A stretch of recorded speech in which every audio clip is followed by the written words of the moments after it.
سلام الله عليكم داوديال ميل كاستو adduunida ka joogtaan waa mar kale iyo xubinteeni falanqaynta waxaana daawadayaal ku soo qaadan doonaa qodobo xiiso badan oo ay kamid yihiin duqeymo xooggan oo ka socda magaalada Maqale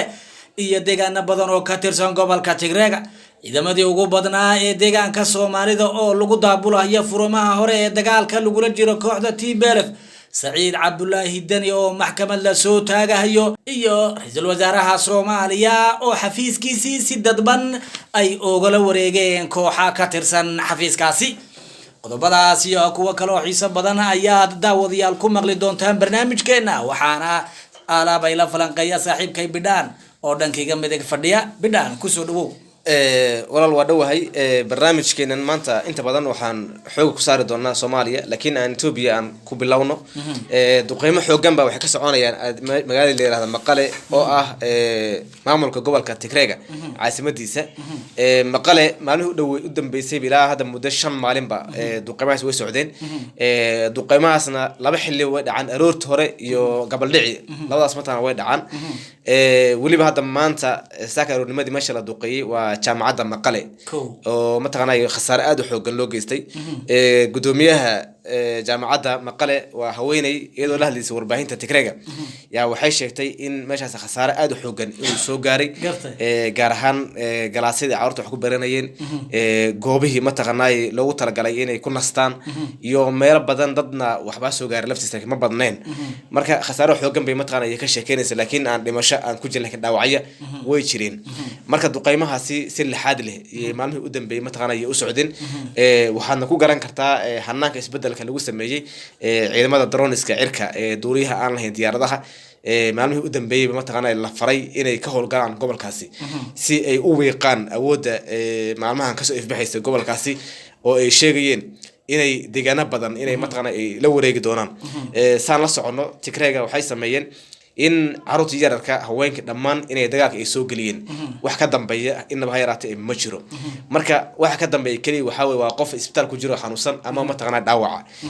inta kala dagaalka mataqaanay ka qayb qaadanayaan saas daraadeed marka abiina wax u doorsanay ma jirin oo meesha dagaal baa mataqaanay ka socday saas daraadeed marka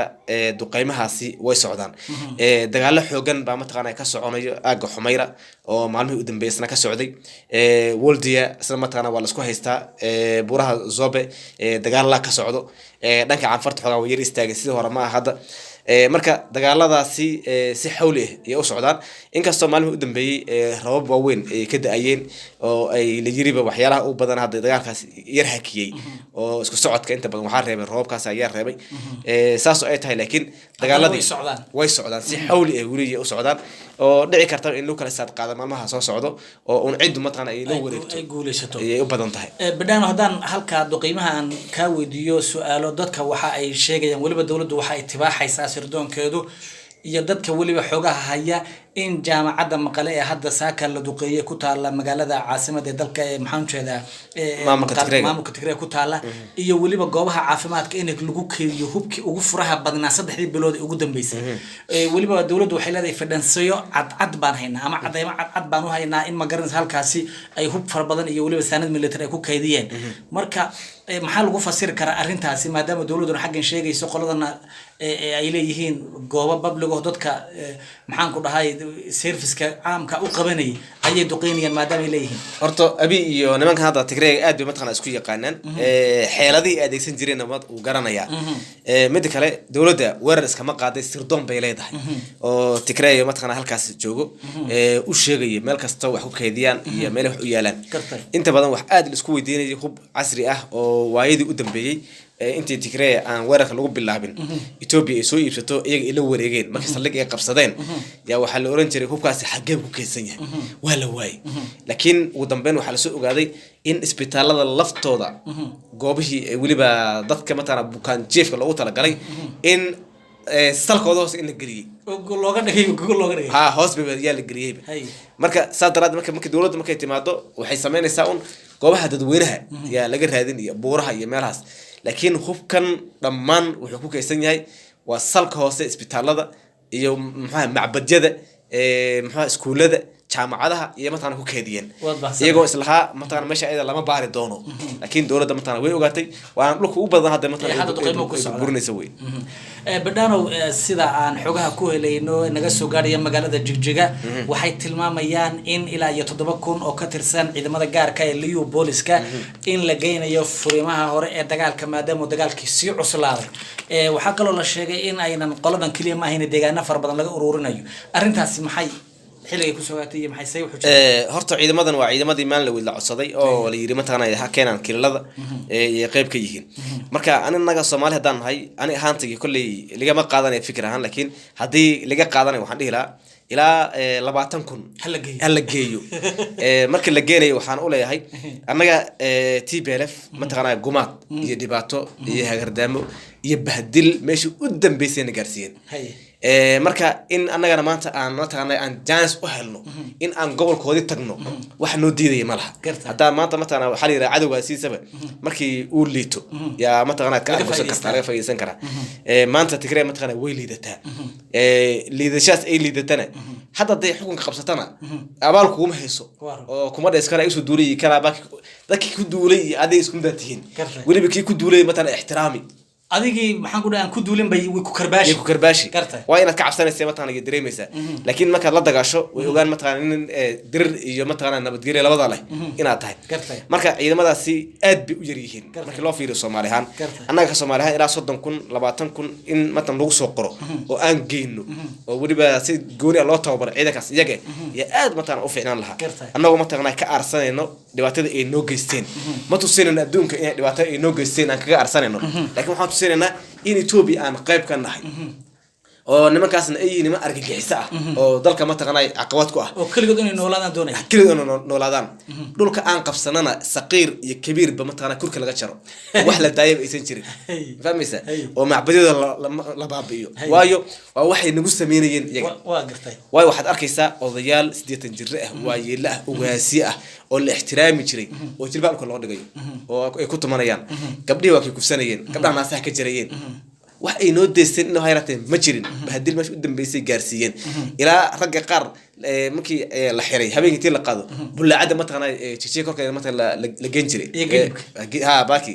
waad garan kartaa marka meesha waa ihaano u dambeysay wey meesha waxay sameynayeen marka ciidamadan dad badan ba waxay dood ka keenayaan say ciidamada liyu loo geenaya gobolkaas way ka qayliyaan mar walba laakiin dadkaas iyaga dad dana gaar ah weeye dad waa TPLF la shaqeyn jiray weeye oo dufan ku qabay dad ilaa hadda ay naas nuujiyaan weeye dad badan oo Soomaaliyeed oo TPLF waxa jira hadda lafteeda ay lacag u diraan mishaar siiyaan oo baraha bulshada matana oo qayliyo yaa jira dowladda mucaaradku yaa jira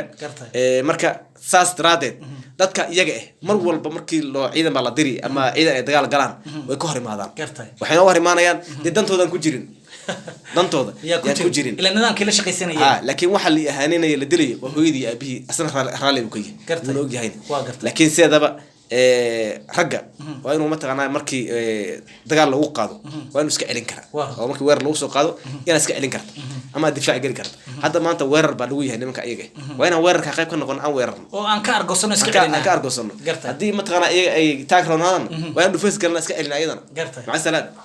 aad iyo aad baad u mahadsan tahay saaxiibka bidhaa wuxuu leeyahay 7,000 waa ayar tahay 20,000 ha laga dhigo aad iyo aad baad u mahadsan tahay bidhaano waxaa jirta in ma garanaysaa madaxweynaha Saciid Cabdullaahi Dani dhawaan ma garanaysaa tartanka adag maxaan ku dhahay ku jiray si uu guuleysan lahaa madaxtinimada dalkaasi Soomaaliya ayaa la sheegay in maxkamad la soo saarayo arrintaasi bal nooga waran yaa maxkamadda saaraya xagee ka dhacaysa maxay tahay arrintan horta Puntland way gubanaysaa maalmihii ugu dambeeyay dhibaato xoogan baana ka taagan Saciid Dani hadda mataqaanaa vulkaanooyin baan mataqaanaa ku qarxaya kow waxa kamid maal lawd wuxuu sameeyay golihii deegaanka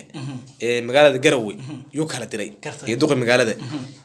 marka duqi magaalada wuxuu yiri arinta iyada suurtagal ma aha mana dhici kartana waayo xilligan maxaa ku soo beegay sanad iyo waxba u dhiman marka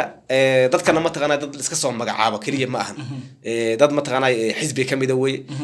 dad ma taqaanaa la soo wixii la soo qaatay way marka wuxuu yiri aniga ninka ma taqaanaa wuxuu igaga dhacayba sharafteydii iyo meel kaga dhacay waayo wuxuu ka soo qaaday nin tuug ah oo hantida dadka ma taqaanaa dhacay iyo ma taqaanaa iga soo qaaday saas daraadii wuxuu yiri qareenna waan qabsaday maxkamadda mataqaana waan la tiigsanaya qabiil hadduu dhahana ana ka laan dheeraysan buu yiri marka fahmaysaa marka waxaa kaloo asna mataqaana habeen dhaw dhaaranayay Faroole oo madaxweynaha hore asna wuxuu yiri wax la yiraahdo muddo kororsi ma jirto wax la yiraahdo cod iyo qofna ma jirtee doorashada si Puntland loo qaban jiray yaa loo qaban haddaan loo qabanin waa loo kala tag waa gartay وسيدي هذا السؤال اللي كنت هقوله marka ninkii yiraahdo Saciid Deni marka fulkaanooyinkaas siyaasadeed yaa mataqaana yaa haysta xilligiisa hadda waa gabagaba oo uu dhow yahay saas daraadeed wuxuu rabaa inuu mataqaana u dhaho waxaan qabanay doorasho qof iyo cod ah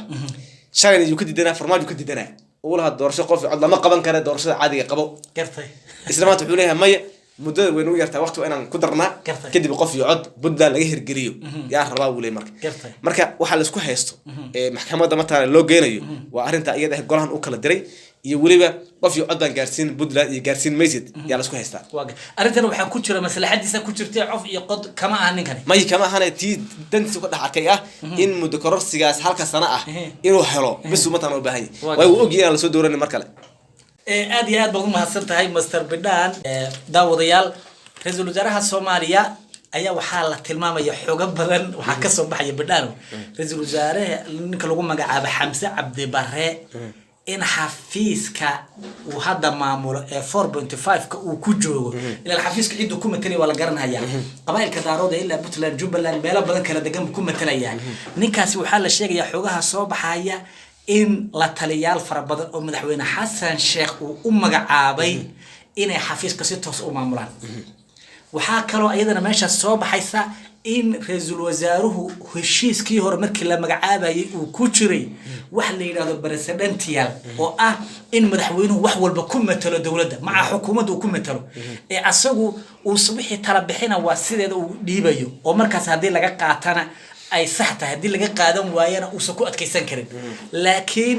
waxa kuugu daliila baa leeyahay hadda madaxweynuhu wuxuu aadi baa leeyahay dalka Mareykanka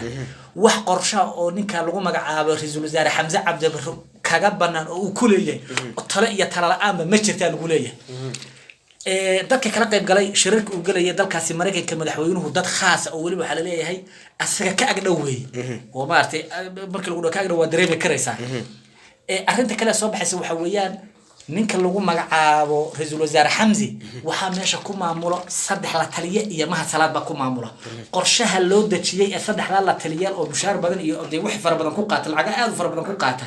iyo hawlahooda ayaa wada saddexda ninna laba nin waxay ka soo jeedaan Galmudug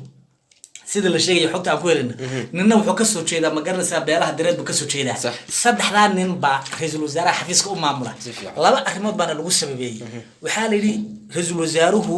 وسيد إليهم أنا واحد دلعيننا ما هذا كل مودي أنا دلعينه وواحد فيلا الصومالي كسر بحي يسوي وحال يفرز الوزراء ولا حاله يلوسبي كو هرتنين أرق ما أهله ومجرد سيقول تقديشه السجاد كرام أهلي صح لبا كباستي درجة ما قرنا يسهر كأكوه جاميو أيضا ما له لي أقوم ولاي هاي وأقوم دين أبو ولاي أضف عن صح ونك سوالو أمانة حاجة الدين يو ما قرنا يساي أدبلغو أمانة لكن هب كمامل كالدولة النمرة كباسة النوع عاصم ملها وولو بدك كات حاجة سوق بني وحي كليه وحقاد وقف على كليه بوس كلاجي نك لو مع بوس كسر وقف على ليه لكن من كان ماشان و 4.5 ومن حاجانيو وميل قبائل كي ما قرنيساي أفرت قبائل واوين يا 5 كي يرى انتو ما قرنسنا والبحنيس وسارين مركوا على ليه هنيك المفروض ولو قاركود يقول لي القرآن كذا لو وصل قري رئيس الوزراء سائد كي هرب ما قرنيسا أوكلوي نينكاس ولي بدأ بالقول نينك تو قيره أيو فراعي قال دري شري بالي كيس يصير وقاعد شري لكن كان ركز نبقى هذا ما صلاة موقع تلقوا لي كيس رئيس الوزراء وحلا هاي وردارات بدك على تيليهم كرسوا قدرت وقتني كان حمزة وقتني أذقوي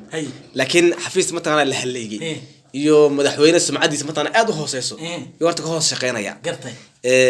نكن خيرك وكسو جدا ولا قرن نين حين يلا صباح دونوي مدير هدي للسيو لكن ميل متقناي وسخيس نيدو خلصني يودح قلي وروب له هوري متقنا وهلي يو متقنا دح استاغي ساسو اي تاي هادنا هدي مدير متقنا 3 بلود دنب او هرو wax ku fahmo seeftu la soo bixi ma ahe wax badan ba mataana kala yaacay ma salaadka sheegayso isoo xilka ka qaaday yaa arki doonta rooble maxaa la jiray la helow markii horeysay dadka mataqaanay farmaajo ka soo horjeeday maxay jireen hellow oo ah Fahad ma muran jiray marka dad muxuu sameeyay siyaasad gool kala soo baxay wax artay ku dhigay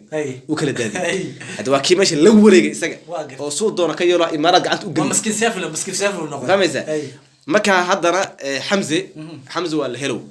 oo nin la soo helay meesha la geeyay laakiin muddo yar marka la siiyo isaga meesha maamuli doono isagoo madaxweyne noqdayna waad arki doontaa waan u soo joogi doonaa daawadayaal inuu Xamza Cabdi Barre isbedelo oo qorshihii magarasa uu meesha ku tagay dadku matalaya uu qaato